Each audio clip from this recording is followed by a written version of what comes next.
Good afternoon, and thank you. And thank you for inviting me to speak at this conference, which is a great honor for me. And thinking about all the foundations, I thought that, as far as I'm concerned, the advice I could give the foundation is to take a thorough interest in changing mindsets.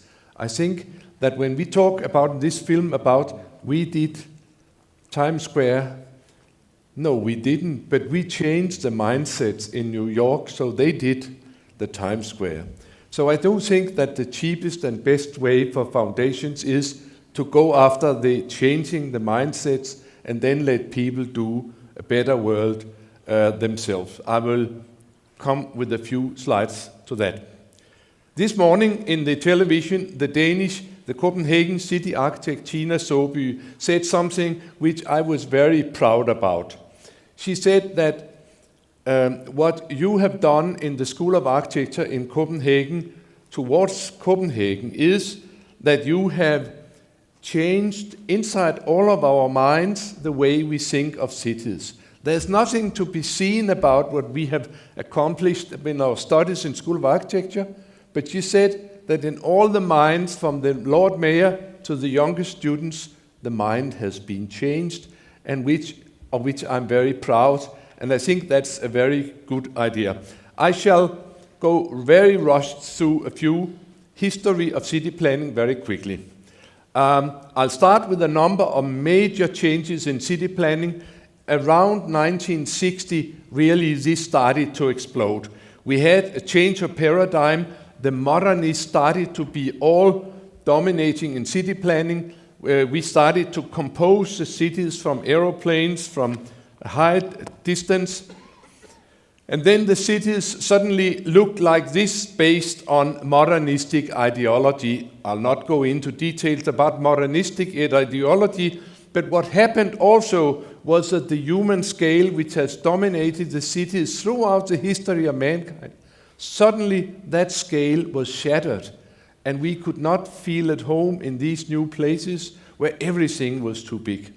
We didn't realize at that point that whatever we built had an enormous influence on our life and our quality of life and lifestyles. We form the cities, but then the cities form us.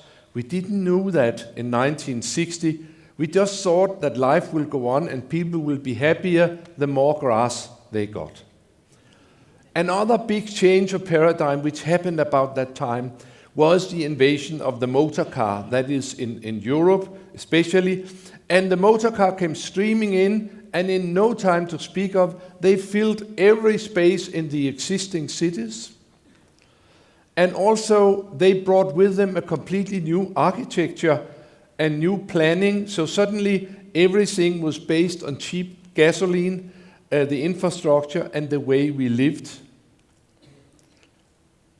In the old days, we had 5 km/h architecture, which was made for people walking, where we could see people, we could meet people, we were close to everything. It was a sensitive and sensuous architecture.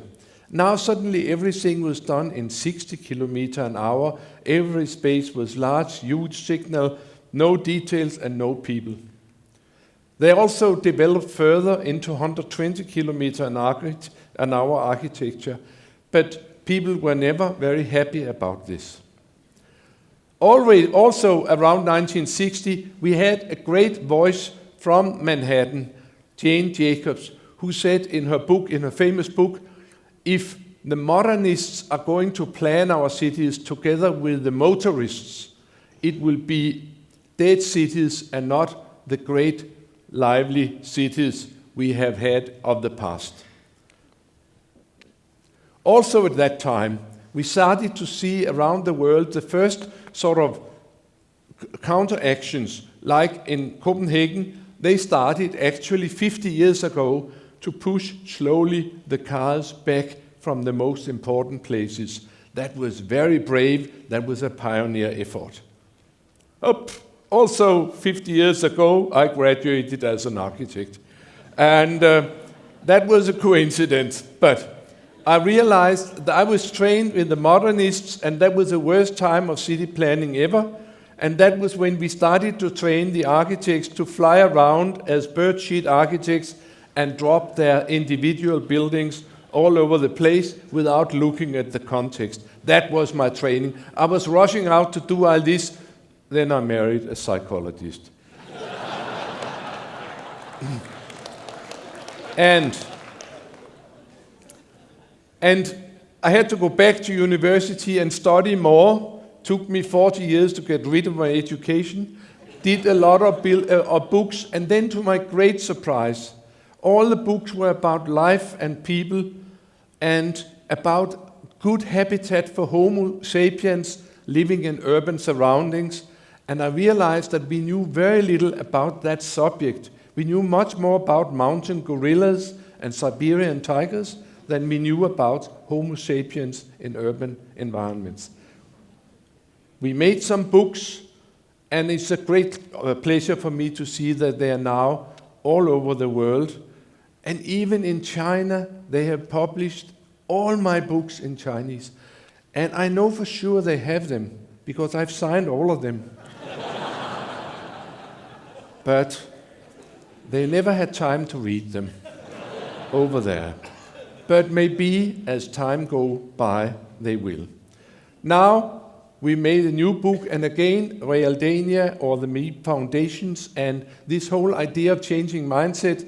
So we made a new book about changing mindset, about thinking of cities in a new way. It's called Cities for People. It's out in many funny languages, even in French.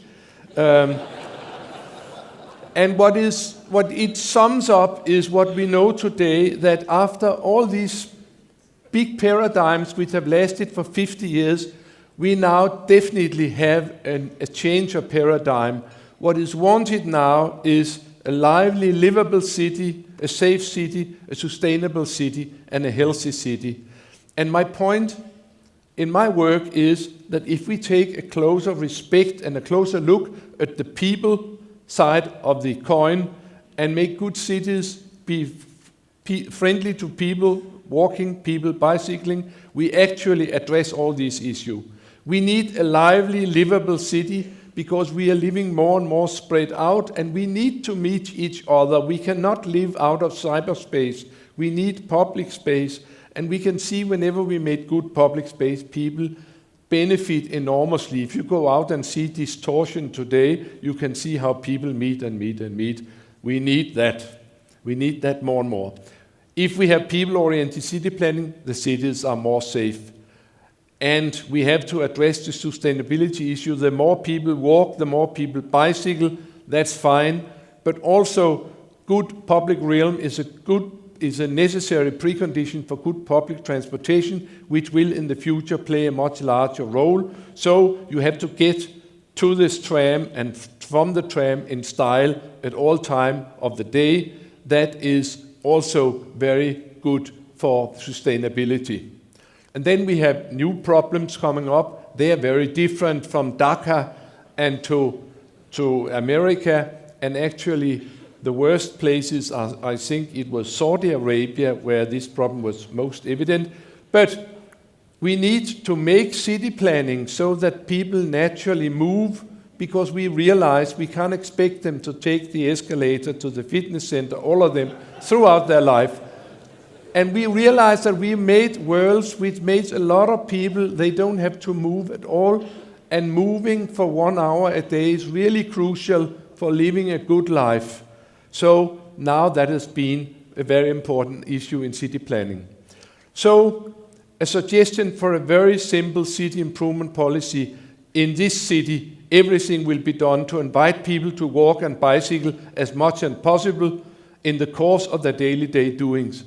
That's a very simple policy statement. Copenhagen, as I mentioned, they started 50 years ago towards this. And they have every year done a little bit. And it's so fantastic to be a citizen of a city where every morning for 50 years when we woken up, we realize today the city is a little bit better than yesterday.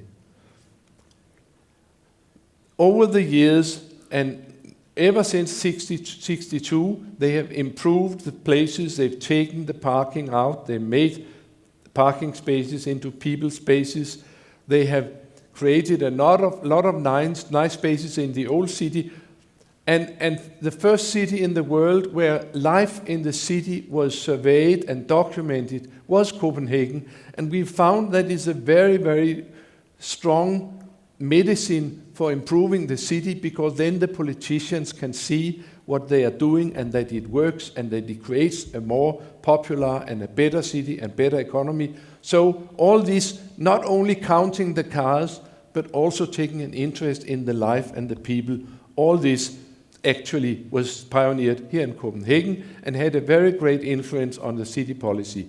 We know a lot about that. If you invite more people to walk, what happens? More will walk. If you invite more people to spend time and have a jolly good time and sit down and whatever, more people will do that. If you make public life popular, maybe you expand the season, and now we have season of 10 months, and with the new smoking law, we have no winter anymore. So, but the major thing about Copenhagen, that over the years it's expanded, so now it's the whole of the city where people shall be treated well.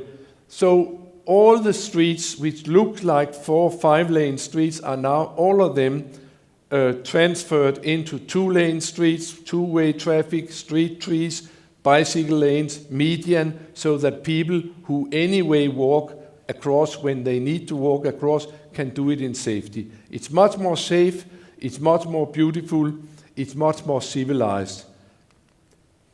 Also in Copenhagen now, we have a policy, a city policy, official city policy. We will be the best city in the world for people. It's nice to be in a city with such a policy. Also, bicycles have played a major role. I'll have to rush. By now, we have a complete citywide system of good bicycle lanes with curbs to either side. It's developed into a complete transportation network of all the families which have children in Copenhagen. 1/3 have a cargo bike so they can transport their kids to school and kindergarten. The trick to have a good bicycle system is to organize the crossings where there are dangerous spots.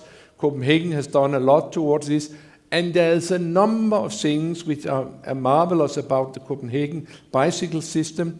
And of course, to have a good system, you shall integrate it with the other systems so you can go long distances and have your bicycle for free in the trains, whatever.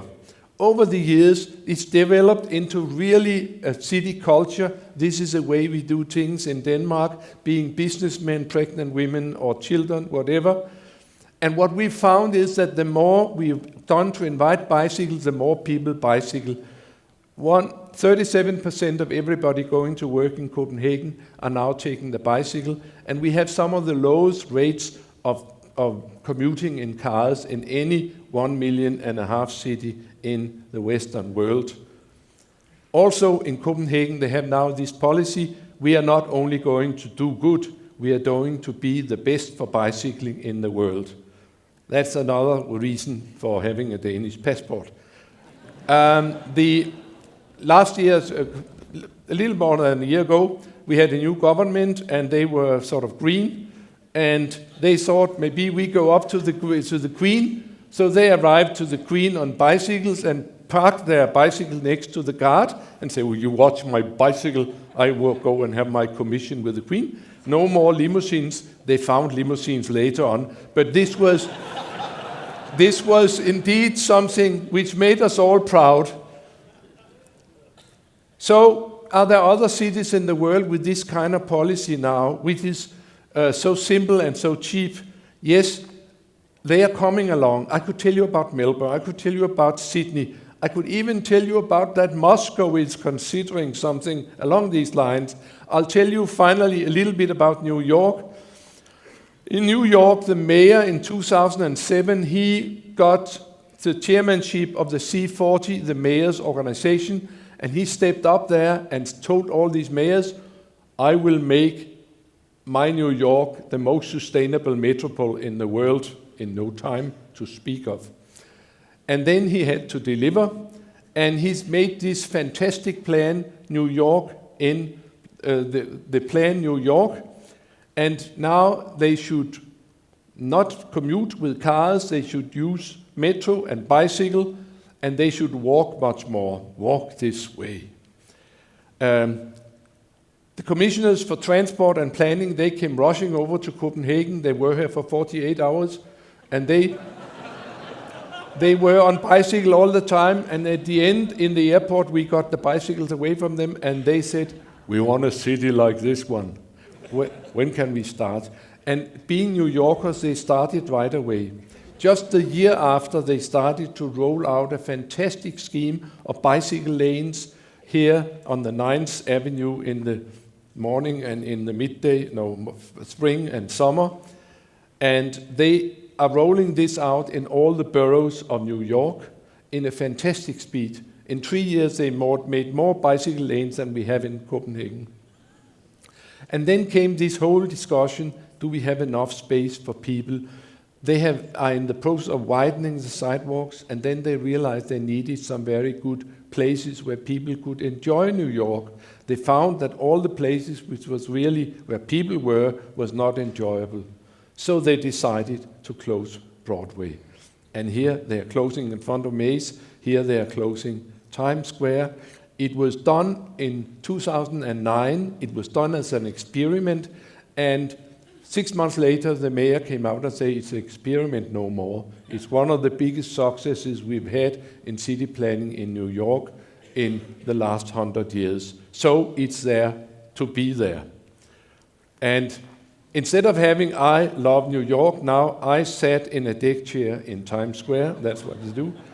And New Yorker has gone on with this recreation theme and introduced bison and prairie on Times Square. Change our mindset. And this really is something, the story of my experience as a person over 50 years of working to have better cities, but also of my experience of working together with various foundations, and most recently very much with Realdania, where we have concentrated on changing the mindset, making films, making books. And of course, the major problems in the world are not in New York and are not in Copenhagen. They are in Dhaka and Hanoi and other cities in the third world.